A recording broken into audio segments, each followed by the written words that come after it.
Es que le pregunté alguna vez a una paciente sordomuda y le dije, ¿qué es lo más difícil en la comunicación? Me dice, Santi, lo más difícil para comunicarnos es la intolerancia, es la dificultad de entendernos, es la falta de solidaridad.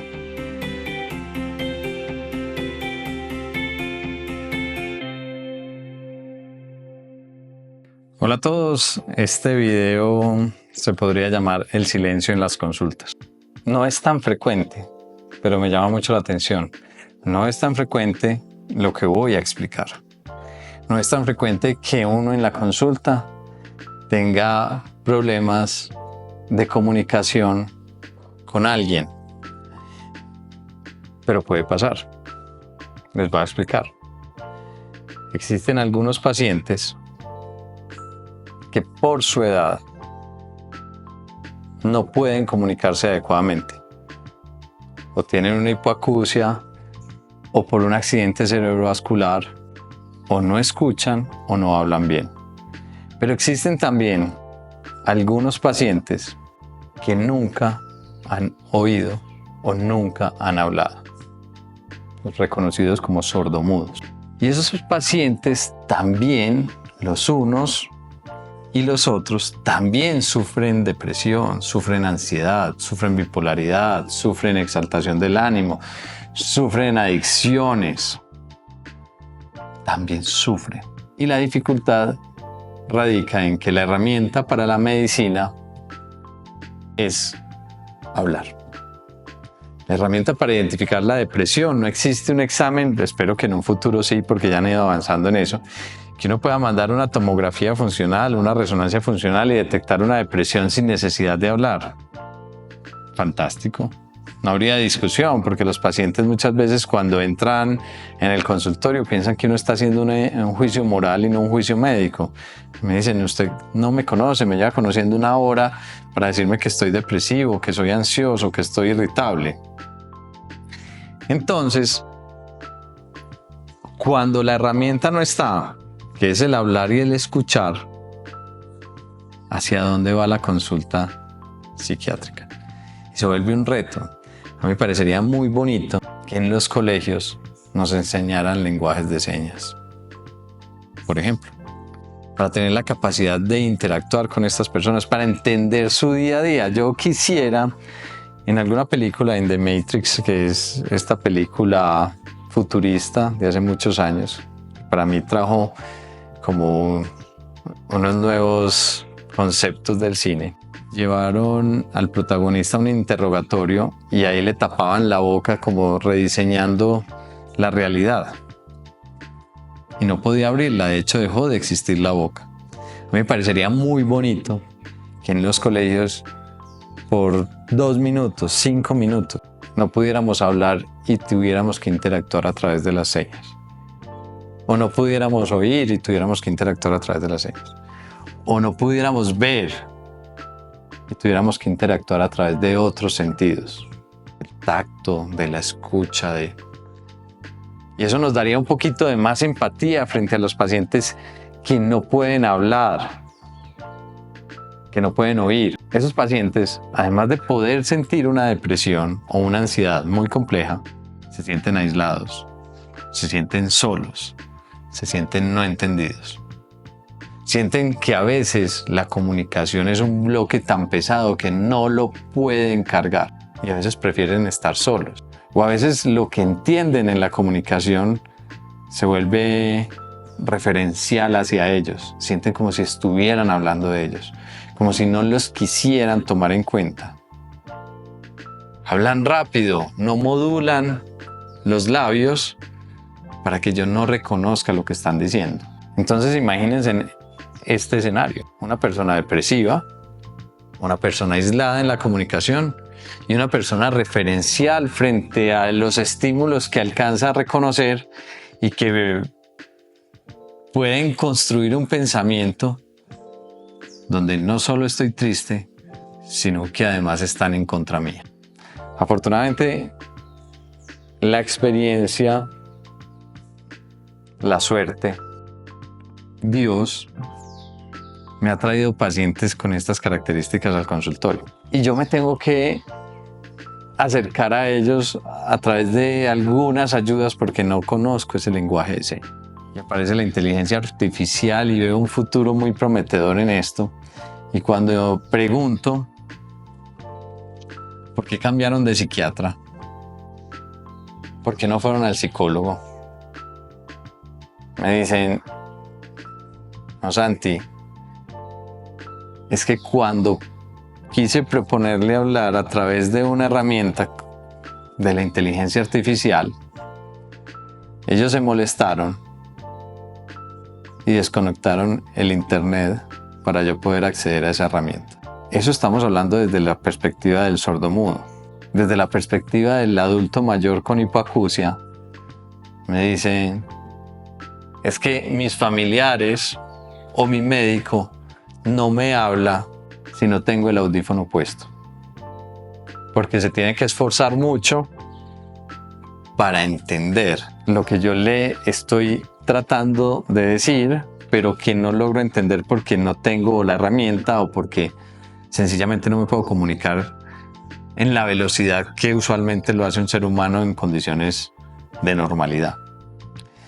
Lo interesante aquí es que le pregunté alguna vez a una paciente sordomuda y le dije, ¿qué es lo más difícil en la comunicación?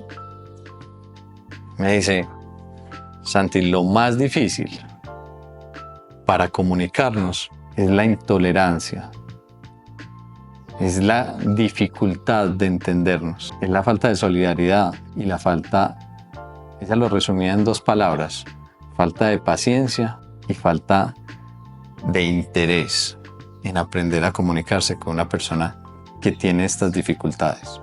Y lo mismo pasa en las familias. A mí me han llegado pacientes con adultos mayores y me dicen, pero es que él no hace sino repetir, pero es que él no escucha, que ya tratamos este tema.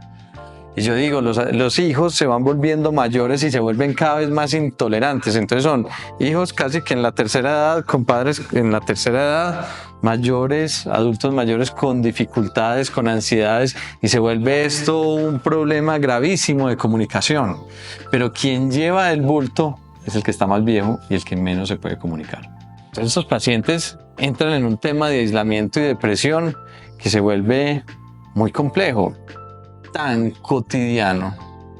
No es solo en la consulta por psiquiatría, no es solo en la hospitalización donde un psicólogo o un psiquiatra le dijo no puedes utilizar la tablet o no puedes utilizar un micrófono que me lleve a una traducción por inteligencia artificial que me permita leer tus emociones, porque me toma mucho tiempo, porque no quiero, porque no está dispuesto a seguir ese parámetro para comunicarse.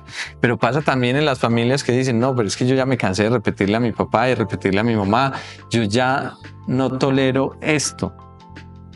Y estos pacientes se aíslan, se vuelven más depresivos, sienten que no son parte de esta sociedad y empiezan a contemplar la muerte. Y empieza a aparecer el suicidio y empieza a darse un sufrimiento. Un sufrimiento que no solo se repara a través de pastillas. Mire, es tan sencillo que los pacientes me dicen, de hecho la paciente con esa dificultad de comunicación, o sea, es sordomuda, en otro país del mundo, en un país del primer mundo, en un país de Europa, que se dicen tan inclusivos, intentó explicarle a un psicólogo y a una psicóloga y se desesperaron mucho porque ella intentaba explicarles que estaba depresiva, que había intentado hacerse daño inclusive.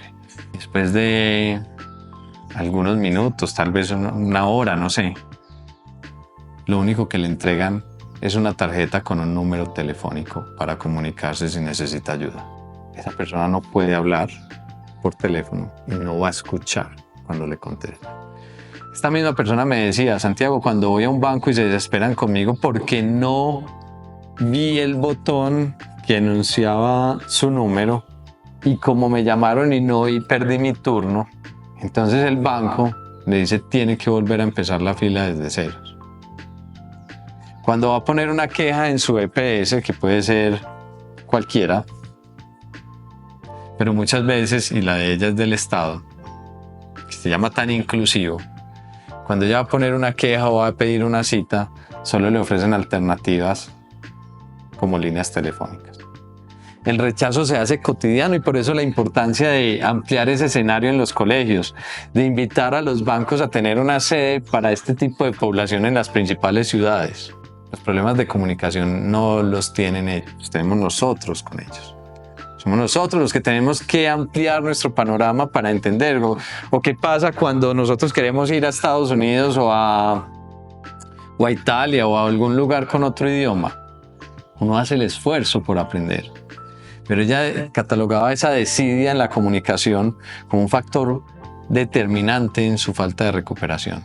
Yo no sé si en el adulto mayor o en esa paciente o en esas pacientes, pero no es la única, en esas pacientes que he tenido yo con hipoacusia, lo que ha servido es la paciencia y la voluntad en la comunicación. Yo no sé si eso hace la diferencia. El adulto mayor se siente escuchado. Yo muchas veces tengo que sentarme a intentar entender con los pacientes con accidente cerebrovascular lo que me quieren decir. He intentado concentrarme en la comunicación porque ellos, los pacientes con estas dificultades que son sordos o mudos, de alguna forma me empiezan a explicar con señas y yo intento concentrarme. Pero hay una voluntad. El problema es cuando no hay voluntad y no hay paciencia. Por último, quería agradecerle a una paciente que esperó casi una hora y que no pude atenderla nunca. Una paciente desconocida, nunca más volvió. Por tenerme paciencia con esa paciente sordomuda. Porque ella probablemente lo único que oía en el consultorio era mi voz. No oía lo que la otra joven estaba diciéndome. Alguna vez, y los que me conocen lo saben, con frecuencia me demoro más en las consultas. Porque el silencio de la consulta no es solo del paciente que tiene problemas de comunicación, es que para uno entrar a la emoción de un paciente depresivo, tiene que ganarse la confianza. Entonces, para ganarme esa confianza, yo tengo que ir rompiendo muros, rompiendo límites que el paciente por seguridad, como su intimidad. Eso toma tiempo. Ahora, pónganse a pensar un psiquiatra en el sistema, en cualquier sistema de salud, en especial en el colombiano, pero en cualquier sistema de salud del mundo que no tenga tiempo para romper esos paradigmas de protección frente al pensamiento depresivo. El paciente depresivo muchas veces no quiere hablar y depende de la confianza, de la paciencia y de la voluntad alcanzar esa meta de estar cerca del paciente. Eso implica tiempo y esfuerzo. Obviamente me ha atrasado cuando veía 19 pacientes al día. Ahora que trabajo en otras condiciones mucho más favorables para el paciente, aún así me atraso. Porque cuando uno alcanza ese punto de dolor, uno quiere limpiar esa herida profundamente y que el paciente se recupere más rápido. Y que el paciente entienda que la medicación no va a ser algo grave, va a ser un complemento para la mejoría. Pero existen algunas personas, tanto a nivel de las EPS como a nivel de cualquier sistema de salud, e incluso ahora que yo atiendo buena parte virtual, que como voy atrasado, como el dolor más tolerable es el del otro, cuando me atraso mucho, me han tratado de irrespetuoso, porque no respeto su tiempo, de payaso, de incumplido.